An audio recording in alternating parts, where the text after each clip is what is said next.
Congress party అధికారంలోకి వచ్చి ఇంకో 2 రోజులైతే 2 సంవత్సరాలు అవుతుంది. తెలంగాణ ముఖ్యమంత్రి తెలంగాణ రాష్ట్రంలో ఆనాడు పిసిసి అధ్యక్షుడిగా తెలంగాణ ప్రజలకు అనేకమైనటువంటి హామీలు ఇచ్చి మోసం చేసి అధికారంలోకి వచ్చిన దినం కాబట్టి అది ప్రజలు మోసపోయిన దినంగా దాన్ని సెలబ్రేషన్ చేసుకోవాలి. వాళ్ళు ప్రజలను మేము బ్రహ్మాండంగా మోసగించామని వాళ్ళు సెలబ్రేషన్ చేసుకోవాలి.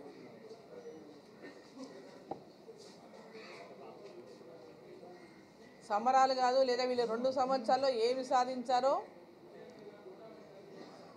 తెలంగాణను ఏ విధంగా అభివృద్ధి చేశారో ఒక శ్వేతపత్రం విడుదల చేయాలని చెప్పి నేను కోరుతా ఉన్నా. కేసీఆర్ ఏదైతే భూములు అమ్మి ఆనాడు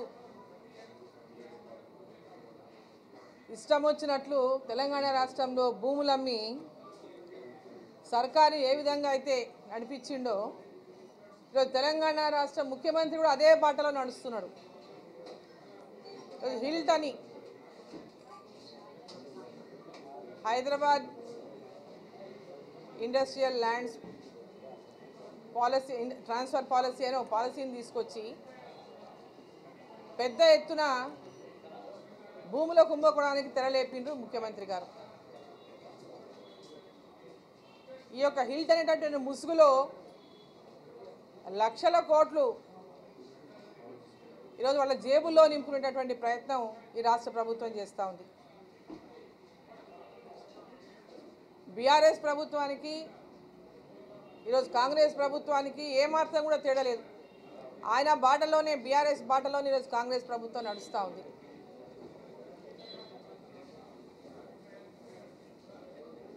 ఈరోజు మంత్రులు కూడా అదే మాట మాట్లాడుతున్నారు.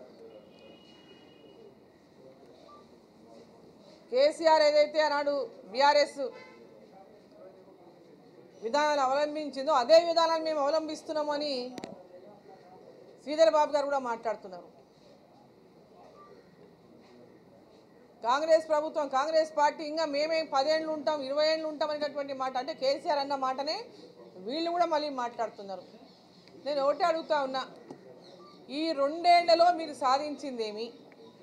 తెలంగాణ ప్రజలకు మీరు ఇచ్చిన హామీని మీరు నిలబెట్టుకున్నారా? మీరు తెలంగాణ వ్యాప్తంగా 2 సంవత్సరాలు అయింది, ఎన్ని ఇందిరమ్మ ఇండ్లను పేరు పెట్టినారు? ఎన్ని ఇండ్లు పేదవాళ్లకు మీరు కట్టించిండ్రు? ఎంతమంది పేదవాళ్లకు, అర్హులైనటువంటి వృద్ధులకు కానీ, వికలాంగులకు కానీ, వితంతువులకు కానీ ఎంతమందికి మీరు కొత్త వాళ్ళకి పెన్షన్ ఇచ్చిండ్రు? మీరు చెప్పిన 2000 పెన్షన్ 4000 చేస్తామన్నటువంటి పెన్షను మరి 2 ఏళ్ల నుంచి ఇప్పటిదాకా మీరు ఎందుకు ఇవ్వలేదు? వికలాంగులకు పెన్షన్ 6000 చేస్తామని ఇప్పటిదాకా ఎందుకు 6000 పెన్షన్ వాళ్ళకి అందిస్తలేరు? చాలామంది వికలాంగులకు పెన్షన్లే లేవు, సర్టిఫికేట్లు పట్టుకొని అందా చుట్టూ తిరుగుతుంటారు వాళ్ళు ఇప్పటిదాకా. మరి వాళ్ళకి ఎందుకు మీరు ఇప్పటిదాకా సాచ్యురేషన్ లెవెల్లో అర్హులైన వాళ్ళకందరికీ మీరు ఎందుకు పేదవాళ్లకు పెన్షన్లు, వితంతువులు కానీ, వృద్ధులు కానీ, వికలాంగులకు కానీ మీరు ఎందుకు ఇవ్వలేకపోతున్నారు? ఇచ్చిన హామీలు నిలబెట్టుకోకుండా నిరుద్యోగులకు 4000 రూపాయల నెలకు నిరుద్యోగ భృతి ఇస్తామని ఇప్పటిదాకా మీరు ఆ మాట కూడా నిలబెట్టుకోలేదు. ఆడపిల్లలకు పెళ్ళైతే 1,00,000 రూపాయలు తులం బంగారం అన్నారు. ఏ ఒక్కరికైనా మీరు తులం బంగారం ఇచ్చిండ్రా? మీరు చేస్తున్నటువంటి అభివృద్ధి ఎక్కడుంది? మీరు ఇచ్చిన మాట ఎక్కడ నిలబెట్టుకున్నారని చెప్పి నేను ప్రశ్నిస్తా ఉన్నా. ఇక ముఖ్యమంత్రి గారు కాళ్ళకు బొంగరం కట్టుకొని సర్పంచ్ ఎన్నికల్లో ఒక పక్క సర్పంచ్ ఎన్నికలను ఈరోజు ప్రకటించి ముఖ్యమంత్రి గారు ప్రతి జిల్లాలో హెడ్ క్వార్టర్లలో, కాన్స్టిట్యున్సీ హెడ్ క్వార్టర్లలో సభలు పెట్టుకొని సంబరాల పేరిట తిరుగుతున్నారు. అభివృద్ధిని చూసి ఓటేమంటున్నారు. గ్రామ పంచాయతీలో ఎవరు చేసిన అభివృద్ధి ఉన్నది? తెలంగాణ రాష్ట్ర ప్రభుత్వం అధికారంలోకి వచ్చినాక ఏ గ్రామ పంచాయతీకైనా 1 రూపాయలైనా ఇచ్చిందా? మీకు ఓటు ఎందుకు వేయాలి? కాంగ్రెస్ పార్టీ నిలబెట్టినటువంటి అభ్యర్థులకు ఓటు ఎందుకు వేయాలి? ఈరోజు గ్రామాల్లో అభివృద్ధి జరుగుతున్నది అంటే కేంద్ర ప్రభుత్వం నిధుల ద్వారానే జరుగుతున్నటువంటి విషయం వాస్తవం కాదా?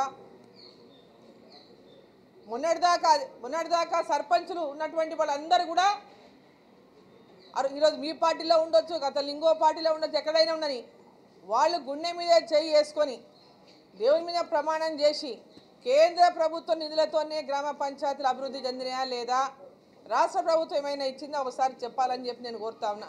కొందరు సర్పంచులు తాజా మాజీలు స్టేట్మెంట్లే ఇస్తున్నారు. మేము అప్పుల పాలైనాం, ఎంతోమంది సర్పంచులు బిల్లులు రాలేక ఆత్మహత్యలు చేసిన కథలు కూడా విన్నాం. ఇదే ముఖ్యమంత్రి గారు గతంలో మాట్లాడి మనం ఒకసారి రివ్యూ చేసుకోవాలి ముఖ్యమంత్రి గారు. మరి గ్రామ పంచాయతీలకు ఈ 2 సంవత్సరాల నుంచి ₹1 కూడా మీరు ఇవ్వకుండా కేంద్ర ప్రభుత్వ నిధులతోనే గ్రామ పంచాయతీలో ఇవాళ అభివృద్ధి సీసీ రోడ్లు కానివ్వండి, గ్రామ పంచాయతీలకు నిధులు కానివ్వండి, అంగన్వాడీ కానివ్వండి, మధ్యాహ్నం పూట పిల్లలకు స్కూల్లో భోజనాలు కానివ్వండి, అంగన్వాడీలో పిల్లల భోజనాలు కానీ, తల్లుల భోజనాలు కానీ, గర్భిణీల స్త్రీల భోజనాలు కానీ, గ్రామాల్లో ఎన్ఆర్ఈజీఎస్ కింద ఉపాధి హామీ పనులు కానీ, ఎన్ఆర్ఈజీఎస్ కింద సీసీ రోడ్లు కానీ, ఇట్లా చెప్పుకుంటూ పోతే గ్రామ పంచాయతీ భవనాలు కానీ, అంగన్వాడీ భవనాలు కానీ ప్రతిదీ కూడా కేంద్ర ప్రభుత్వ నిధుల ద్వారా జరుగుతున్నటువంటి అభివృద్ధి తప్ప రాష్ట్ర ప్రభుత్వ నిధులతో ఎక్కడైనా అభివృద్ధి జరిగిందా? మరి మీకు ఓటు ఎందుకు వేయాలని చెప్పి నేను ప్రశ్నిస్తా ఉన్నా. మేము అభివృద్ధికి ఓటు వేయండి అంటున్నారు, మీరు అభివృద్ధి చేస్తున్నాం, మీరు అభివృద్ధికి ఓటు వేయమని అడుగుతున్నారు మొత్తం తిరిగి ముఖ్యమంత్రి గారు. మీకు అసలు ఓటు అడిగేటటువంటి హక్కే లేదు, అర్హత లేదని చెప్పి నేను చెప్తా ఉన్నా. కాంగ్రెస్ పార్టీ నాయకులకు ఓటు అడిగే హక్కు లేదు, గ్రామ పంచాయతీలో వాళ్ళ సర్పంచ్లను గెలిపియమని కోరేటటువంటి అర్హతనే వాళ్ళకి లేదని చెప్పి ఈ సందర్భంగా నేను కోరుతా ఉన్నా. అసెంబ్లీ ఎన్నికలప్పుడు మనం ఒకసారి గుర్తు చేసుకోవాలి, మన హిందువుల మన దేవుళ్ళ గురించి మాట్లాడింది ముఖ్యమంత్రి గారు. అంటే దేవుళ్ళని కూడా అవమానపరిచే విధంగా, హిందూ ధర్మాన్ని అవమానపరిచే విధంగా, దేవుళ్ళని అవమానపరిచే విధంగా వారు మాట్లాడడం చూస్తుంటే నిజంగా ముఖ్యమంత్రి గారు ఏమైనా ఫ్రస్ట్రేషన్లు ఉన్నారంటే అనుమానం కూడా కలుగుతూ ఉంది. ముఖ్యమంత్రి గారు 6 గ్యారెంటీలు అమలు చేస్తాను నన్ను నమ్మండి అని పోయిన దగ్గర ప్రతి ఒక్క దేవుడిని మీద ప్రమాణం చేసి చెప్పిండు ఆయన. ఏ జిల్లాకి వెళ్తే ఆ జిల్లాలో ఉన్న దేవుడి మీద ప్రమాణం చేసి చెప్పిండు. నేను ప్రమాణం చేసి చెప్తున్నా, వేములవాడ పోతే వేములవాడ దేవుని మీద ప్రమాణం చేసి చెప్పిండు, యాదాద్రి పోతే యాదగిరిగుట్ట నరసింహస్వామి మీద ప్రమాణం చేసి చెప్పిండు, ఇటు మహబూబ్నగర్ తిరిగితే కురుమూర్తి దేవుడి మీద కురుమూర్తి స్వామి మీద ప్రమాణం చేసి చెప్పిండు. ఎక్కడ పోతే అక్కడ ఏ జిల్లాకు పోతే ఆ జిల్లాల ఆ దేవుళ్ళ మీద ప్రమాణాలు చేసి చెప్పిండు. అంటే మీకున్నటువంటి నమ్మకం, దేవుళ్ళ మీద నమ్మకం ఇదేనా అని చెప్పి నేను ప్రశ్నిస్తా ఉన్నా. ఇదేనా మీకున్న గౌరవం అని చెప్పి నేను ప్రశ్నిస్తా ఉన్నా. ఈరోజు మీరు ఇచ్చిన హామీ ఏం నిలబెట్టుకోలేదు. ఈరోజు హిందువుల యొక్క దేవుళ్ళని అవమానపరిచి మీరు ఎవరి యొక్క మెప్పు పొందాలని చెప్పి మీరు ఈ యొక్క మాటలు మాట్లాడుతున్నారు. అంటే ఓట్ల కోసము ఏదైనా మాట్లాడితే చెల్తదనేటటువంటి విధంగా మీరు దేవుళ్ళ గురించి మాట్లాడుతున్నారా? ఈరోజు హిందువుల యొక్క ధర్మాన్ని గురించి, హిందువుల ధర్మాన్ని చేసిన నామరూపాలు లేకుండా పోయింది ఈ దేశంలో. నామరూపాలు లేకుండానటువంటి విషయాలను గుర్తుపెట్టుకు సుల్తాన్లు అందరూ ఇవాళ ఆనాడు అనేక మంది సుల్తాన్లు హిందువుల దేవాలయాన్ని ఊలగొట్టి అనేక రకాలుగా హిందూ ధర్మాన్ని అవమానిస్తే ఈరోజు నామరూపాలు లేకుండా పోయిన విషయాన్ని ముఖ్యమంత్రి గారు గుర్తుపెట్టుకోవాలి. ఈరోజు ఒకరి మెప్పు కోసం హిందూ దేవతలను, హిందూ దేవుళ్లను అవమానిస్తే దాని పర్యవసానం తప్పకుండా మీరు అనుభవిస్తారని చెప్పి ఈ సందర్భంగా నేను తెలియజేస్తా ఉన్నా. ఈరోజు హిందూ గ్రామాల్లో ఉన్నటువంటి ప్రతి ఒక్కరూ దేవుళ్ళని నమ్ముకొని, ఇప్పుడు నువ్వు కూడా నమ్ముకుంటావు, తిరుపతి పోయి వస్తావు, ఫ్యామిలీతో పోయి వస్తావు. మరి ఇవన్నీ మరి ఎవరి మెప్పు కోసం ఇటువంటి మాటలు మాట్లాడుతుంటే నువ్వు మాట్లాడే మాటలు నిజమా? నువ్వు గుళ్ళ చుట్టూ తిరిగేది అబద్ధమా?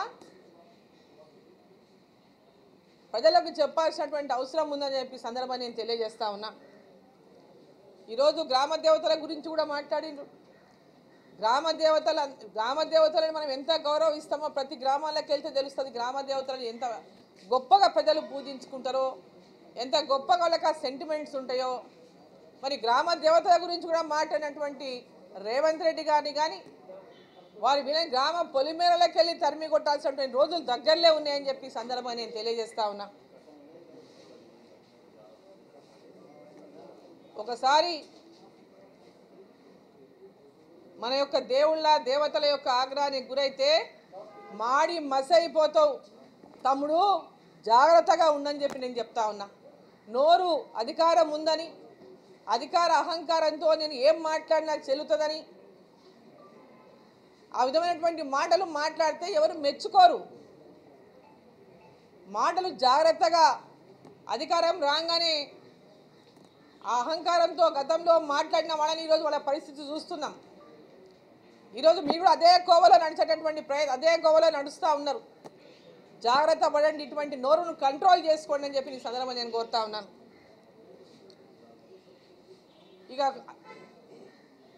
డెవలప్మెంట్ విషయానికి వస్తే అక్కడనేమో కేంద్ర ప్రభుత్వం నిధులు ఇస్తలేదంటటువంటి మాటలు అక్కడ మాట్లాడతాడు తెలంగాణలో, ఇక్కడనేమో కేంద్రం సహకరిస్తూ ఉందని చెప్పి ఇక్కడ వచ్చి మాట్లాడతాడు.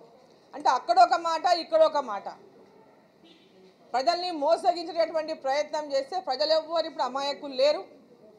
ప్రజలందరూ కూడా ఈరోజు ఎవరు మోసగిస్తున్నారు, ఈ దేశం యొక్క అభివృద్ధి కోసం ఎవరు కట్టుబడి ఈ దేశంలో పనిచేస్తూ ఉన్నారు, ఏ పార్టీ పనిచేస్తూ ఉందో బ్రహ్మాండంగా ప్రజలు గమనిస్తూ ఉన్నారు. నరేంద్ర మోదీ గారి యొక్క నాయకత్వాన్ని దేశ ప్రజలంతా కోరుకుంటున్నారనేటటువంటి విషయాన్ని మూడోసారి ప్రధానమంత్రిగా నరేంద్ర మోదీ గారిని ఎన్నుకొని ప్రజలు రుజువు చేసిండ్రు. మొన్న జరిగినటువంటి బీహార్ ఎన్నికల్లో కూడా మరోసారి బ్రహ్మాండమైనటువంటి విజయాన్ని అందించి ప్రజలందరూ కూడా నరేంద్ర మోదీ గారి యొక్క నాయకత్వాన్ని కోరుకుంటున్నటువంటి విషయాన్ని మరోసారి స్పష్టం చేసిండ్రు. ఈరోజు మీరు ప్రజల లోపల పూర్తిగా విశ్వాసాన్ని కోల్పోయినటువంటి కాంగ్రెస్ పార్టీ ఏదో బ్లేమ్ గేమ్స్ ఆడితేనో దుష్ప్రచారం చేస్తేనో మేము అధికారంలోకి వస్తామనుకుంటే అవి మీ కళలు మాత్రమే కళ్ళలుగా మిగిలిపోతాయని చెప్పి సందర్భంగా నేను తెలియజేస్తా ఉన్నా. ఇంకొక విషయం నేను చెప్పదలుచుకున్న మీడియా ద్వారా ముఖ్యమంత్రి గారికి, మొన్న మక్తల్ నియోజకవర్గంకి ఉమ్మడి మామూనార్ జిల్లాలో మక్తల్కి వెళ్ళిండ్రు. అక్కడ జూరాల ప్రాజెక్టుకు సంబంధించి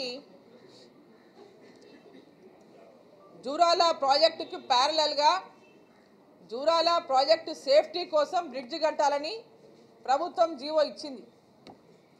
ఎప్పుడు మొన్న వర్షాకాలంలో జూరాల ప్రాజెక్టు దగ్గర అనేక ఇబ్బందులు ఏర్పడి గేట్లు జామ్ అయిపోయి నీళ్లు పెద్ద ఎత్తున లీక్ అవుతున్నాయి. గేట్లన్నీ కూడా చాలా రిపేర్లు ఉన్నాయి, ఇంత పట్టించుకోవడం లేదు, మెయింటెనెన్స్ లేదనేటటువంటి విధంగా పెద్ద ఎత్తున అవి ఎప్పుడు కొట్టుకపోతే వరదలో కొట్టుకపోతేటువంటి విధంగా మీడియాలో వచ్చినటువంటి వార్తలను మరి ఎంబడే అప్పుడు రాష్ట్ర ప్రభుత్వం దానికి ఇరిగేషన్ శాఖ మంత్రికి ఉన్నటువంటి ఉత్తమ్ కుమార్ రెడ్డి గారు ఇతర మంత్రులందరూ వెళ్ళి అక్కడ పోయి చూసిండ్రు. ఆనాడు మేము చెప్పడం జరిగింది వారితో మాట్లాడి, ఇక్కడ దీనికి ప్యారలల్గా ఒకటి ప్రాజెక్టు సేఫ్టీ బ్రిడ్జ్ కట్టాలని గతంలో రాజశేఖర రెడ్డి గారు ఉన్నప్పుడే నిర్ణయమైంది. ఆ బ్రిడ్జ్ ఇప్పటిదాకా కాలేదు. ఆ బ్రిడ్జ్ని కట్టకపోతే జూరాల ప్రాజెక్టుకే ప్రమాదం అని చెప్పే విషయాన్ని వాళ్ళ దృష్టికి తీసుకుపోయినాం. ఆ రోజు వాళ్ళు బ్రిడ్జ్ని అనౌన్స్ చేసినారు.